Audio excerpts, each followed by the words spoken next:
Los Angeles, the city of angels, a sprawling concrete mirage where dreams are manufactured on an industrial scale and nightmares are quietly swept under the rug. Beneath the postcard glamour of Hollywood, there is another LA, a place of cracked pavement, forgotten souls, and buildings that have absorbed the city's darkest history. In the heart of this other LA, bordering the desperate streets of Skid Row, stands one such building, a 15-story brick monument to faded grandeur and human misery, the Cecil Hotel. In January of 2013, a young traveller walked through its doors. Her name was Elisa Lam. She was 21, a student from Vancouver, Canada, on a solo journey down the West Coast. Like countless others, she came to California seeking adventure. She called her trip the Go West Tour, chronicling it on her blog, Ether Fields. Her blog posts were a window into a bright, complex and yearning mind. She wrote about fashion, literature, and her personal battles with depression and bipolar disorder, all with a raw, unfiltered honesty. "You're always haunted by the idea that you're wasting your life," she quoted from the author Chuck Palahniuk. She was hungry for connection, for experience. Her trip started in San Diego. She visited the zoo. She soaked in the sun. Then she boarded an Amtrak train to Los Angeles. The Cecil Hotel, with its budget-friendly rates and the central location, seemed like a practical choice. She had no way of knowing. She wasn't just checking into a hotel, she was checking into a legend. The Cecil was not built to be infamous. When it opened in 1924, it was a respectable mid-range hotel. But the Great Depression hit, and the neighborhood around it decayed into what would become Skid Row. The Cecil's fortunes fell with it. Its opulent lobby became a shadow of itself, and its rooms became transient homes for the desperate, and with desperation came death. The hotel's history is a litany of tragedy. It quickly earned the nickname the Suicide. Throughout the 30s and 40s, dozens of people chose to end their lives by leaping from its windows. In 1962, a woman named Pauline Otten jumped after an argument with her husband. She landed on a 65-year-old pedestrian named George Giannini. Both were killed instantly. In 1964, Pigeon Goldie Osgood, a beloved local resident, was found in her ransacked room at the Cecil. She had been brutally assaulted and murdered. The case was never solved. The hotel holds a chilling connection to LA's most notorious unsolved murder. Elizabeth Short, the Black Dahlia, was allegedly seen drinking at the Cecil's bar in the days just before her grotesque murder in 1947, and in the 1980s, the Cecil became a hunting ground. Richard Ramirez, the Night Stalker, lived on the 14th floor during his reign of terror. He would reportedly discard his bloody clothes in the hotel dumpster and walk through the lobby, his disheveled appearance blending in perfectly. Not long after, Austrian serial killer Jack Unterweger stayed at the Cecil, allegedly as an homage to Ramirez, and murdered several local sex workers. That was the building Elisa Lam chose as her temporary home, a place where violence and despair seemed to have seeped into the very plaster of the walls. Elisa was initially placed in a shared hostel-style room on the 5th floor, but after just 2 days she was moved to a private room on the 4th. Her roommates had apparently complained of odd behaviour. Undeterred, she continued her exploration of the city.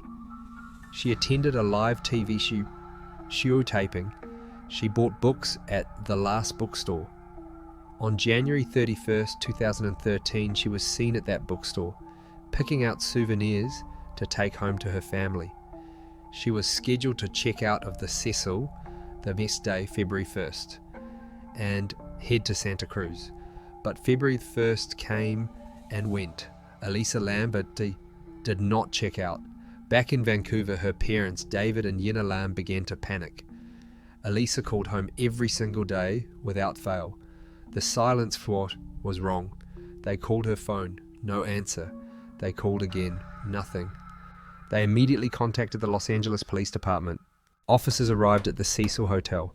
They entered her private room. Her laptop, her wallet, her identification, and most of her belongings were still there. But Elisa was gone. Police searched the hotel. They searched every room, every hallway. They used tracking dogs. They searched the rooftop. The dogs reportedly picked up her scent in the hallway and near a window leading to the fire escape, but the trail went cold. She had, it seemed, vanished into thin air. For 2 agonizing weeks, her family waited. They flew to Los Angeles, plastering missing posters with her smiling face all over the neighborhood. They held press conferences, begging for any information. The case was going nowhere. Then, on February 14th, Valentine's Day, the LAPD released a piece of evidence. They hoped it would generate a lead. Instead, it would ignite a global firestorm of fear and speculation. It was a 4-minute video, grainy, time-stamped surveillance footage from inside one of the hotel's elevators. It was dated February 1st, in the very early hours of the morning, shortly after she was last seen. The video begins. Elisa, wearing a red hoodie and a black skirt, steps into the elevator. She looks slightly anxious. She moves to the control panel and presses a series of buttons. It looks as if she's pressing the buttons for multiple floors. She steps back, waiting. The elevator doors do not close. A few seconds pass. She steps forward, looking confused, and leans her head out of the elevator. She peers cautiously down the hallway to her left, then to her right. She sees something, or doesn't see something, that makes her react. She quickly jumps back into the elevator, pressing herself into the far corner, as if hiding. The doors remain open. She creeps forward again. She stands in the doorway, glancing back and forth. Then she steps just outside the elevator to the left. And then, the strangest part. Standing just outside the elevator, she begins to move her hands. It's a bizarre, almost ritualistic set of gestures. Her fingers twist and wave. Her palms flatten and chop the air. She appears to be talking, arguing, or pleading with someone or something just out of the camera's view. Is she afraid? Is she having a psychotic episode? Is this a game? After nearly a minute of this baffling silent performance, she turns and walks away, disappearing down the hallway to the left. Only after she is completely gone do the elevator doors, which have mysteriously malfunctioned for almost 3 minutes, finally slide shut. They open again. They close. They seem to resume normal function. The video ends. It is the last time Elisa Lam is ever seen alive. The footage exploded online. It was a perfect, terrifying mystery for the digital age. Millions watched it. Internet sleuths and amateur detectives analyzed it frame by frame. Theories multiplied like bacteria. Some were convinced she was being pursued, that she was hiding from a predator, that her hand gestures were a desperate plea. Others pointed out that a portion of the video appeared to be slowed down, and the timestamp at the bottom was obscured. Was there a cover-up? Others went to a darker, more supernatural place. They claimed her behavior mirrored the Korean elevator game, a spooky urban legend where pressing buttons in a specific sequence could allegedly transport the player to another dimension. And some, more familiar with mental illness, saw something sadly familiar. They saw a young woman in the grips of a severe manic or psychotic episode, her gestures, a conversation with her own hallucinations. The video you are watching is an AI-powered reconstruction, an attempt to bring clarity to one of the internet's darkest mysteries. If you believe in using technology to explore unsolved cases, subscribe to visual case files, and help us investigate the shadows. While the world was obsessing over those 4 minutes of footage, a real-world horror story was quietly unfolding inside the Cecil Hotel. It began as a trickle of complaints. By mid-February, nearly 3 weeks after Elisa's disappearance, guests began to report problems with the water. The water pressure was extremely low.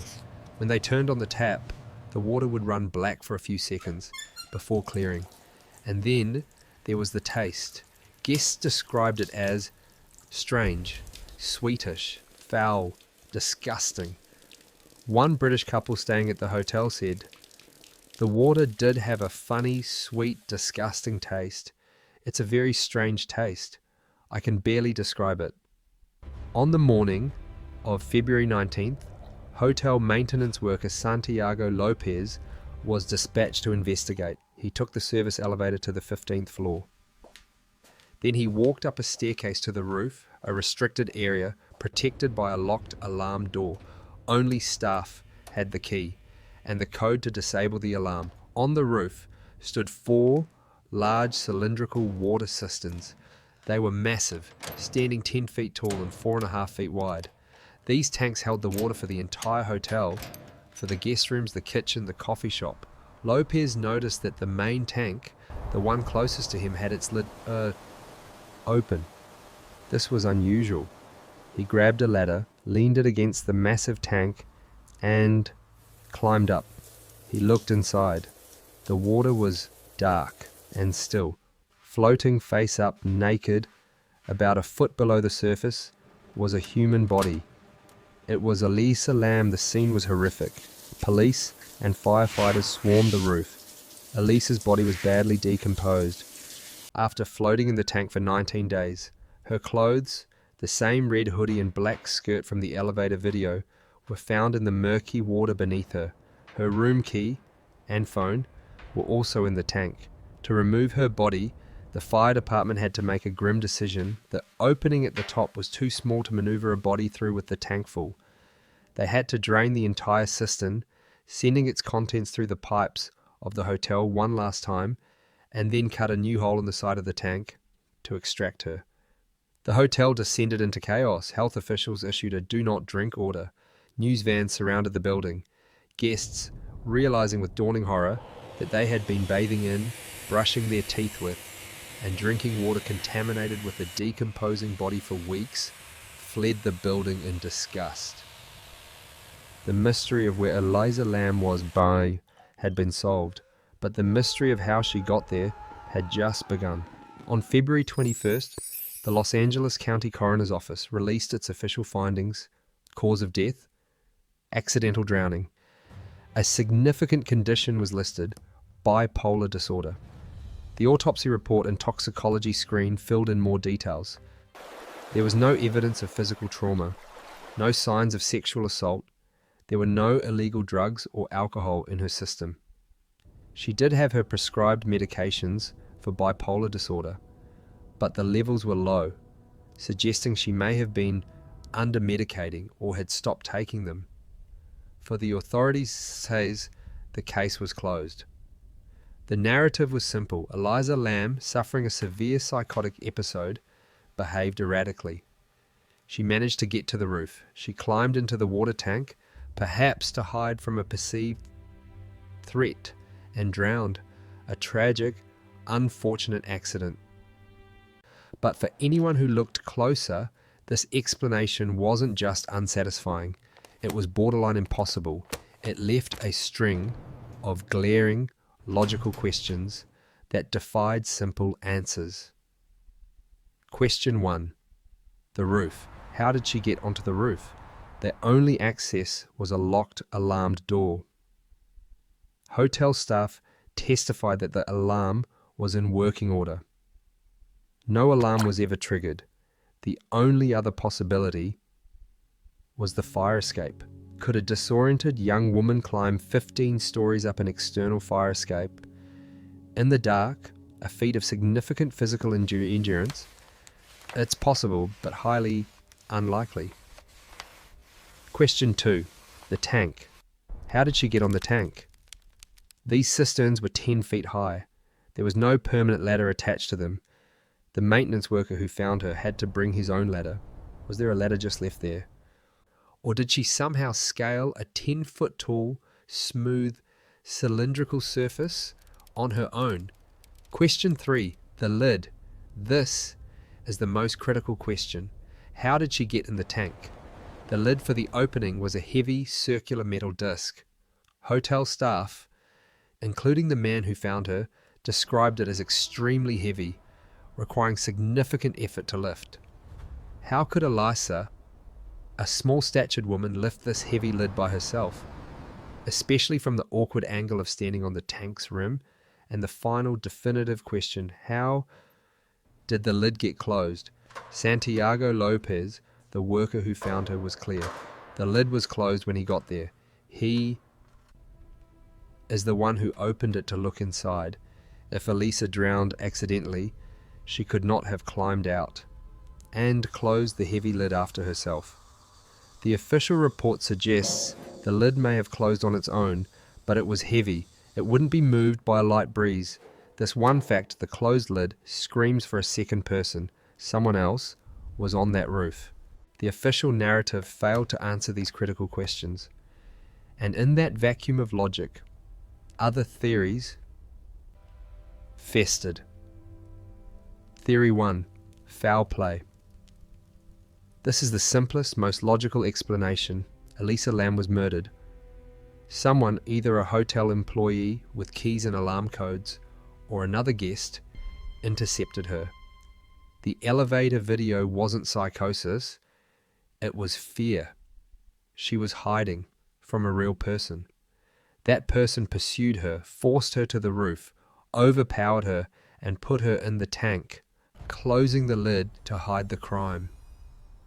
The lack of trauma on the body, perhaps she was threatened with a weapon, forced to undress and get in, and then drowned. The autopsy, critics argue, may have been rushed or incomplete, given the state of the body. A bizarre coincidence fueled this theory. Shortly after her body was found, a deadly outbreak of tuberculosis hit Skid Row. The name of the test kit used to screen for the disease? The Lam ELISA test. For internet sleuths, this was no coincidence. It was a sign. Theory 2, a tragic accident. This is the official theory. To believe it, you must accept a string of impossibilities. You must believe that a disoriented Elisa managed to bypass the locked alarm door via the fire escape, that she found the strength and agility to climb a 10-foot tank, that the heavy lid was by pure chance already left open, that she climbed in perhaps to hide, and that the lid was then closed by a gust of wind or its own weight, sealing her fate. It is a theory built entirely on maybes and what-ifs. Theory 3. The supernatural. Given the Cecil's dark history, this was inevitable. People pointed to the elevator game. They pointed to the chilling parallels with the 2005 horror film Dark Water, which has an identical plot. A mother and daughter are haunted by dark water in their apartment, only to find the body of a missing girl in the rooftop water tank. Life was imitating art in the most horrifying way. In 2017, Elisa's parents filed a wrongful death lawsuit against the Cecil Hotel, arguing they were negligent in failing to secure the rooftop and the water tanks. The case was dismissed. A judge ruled that the hotel could not have possibly foreseen that a guest would find a way onto the restricted roof and climb into a water tank. Her death, in the eyes of the law, was unforeseeable. The Cecil Hotel has since been rebranded, an attempt to scrub its name clean of the blood and tragedy, but it still stands there, a brick and mortar tomb of secrets. The tragedy of Elisa Lam is not just the mystery, it's the loss of a human life, reduced to a viral video and a set of ghoulish questions. Her blog still exists online, a digital ghost. In one of her final posts, she wrote about her fears, her hopes, and her future. I'm always haunted by the idea that I'm wasting my life. It is a sentence that, in the shadow of what happened is Apawapon, is almost too tragic to bear. She didn't deserve to be a ghost story. The case is closed, but the questions remain. The official story explains what happened, but it fails to explain to Faye how. And until those impossible questions are answered, the Cecil Hotel will keep its secrets, and the elevator video will play on an endless loop. A 4-minute monument to an agonizing, unsolved mystery. What is your theory on the Elisa Lam case? Do you believe the official ruling, or is there something more sinister at play? Let us know your thoughts in the comments below.